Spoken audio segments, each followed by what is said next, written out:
પીપળ પાન ખરંતા અને હસતી કૂંપળિયા, અમવીતી તમ વીતશે ધીરી બાપુડિયા. આ લાગુ પડે છે આ નવા મંત્રીમંડળને.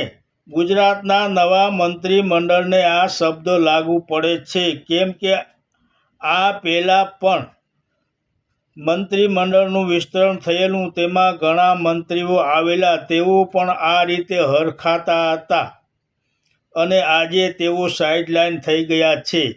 ધુરંધર મંત્રીઓ સાઇડલાઇન થઈ ગયેલા છે, ધુરંધર ધારાસભ્યો સાઇડલાઇન થયેલા છે. તેમને આ સત્રમાં ટિકિટ પણ મળેલી નથી. માટે આ નવા વરાયેલા મંત્રીઓ બહુ હરખપદુડા થતા નહીં.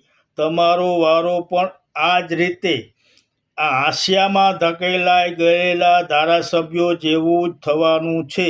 માટે બહુ હરખપદુડા ન થતા અને આપ કાંઈ કરી પણ નહીં શકો, કેમ કે બધું હાઈકમાન્ડ ઉપર છે. આપનાથી કાંઈ પણ નહીં થાય. માત્ર ખુરશી શોભાવી રાખો અને હા, ભ્રષ્ટાચાર કરી લો, થાય એટલો ભ્રષ્ટાચાર કરી લો, કેમ કે આમાં તમને કોઈ ના નહીં પાડે, પરંતુ વિકાસના કાર્યો કરવા હશે તો ઉપર મંજૂરી લેવી પડશે, પણ આ મંજૂરી તમને મળવાની નથી.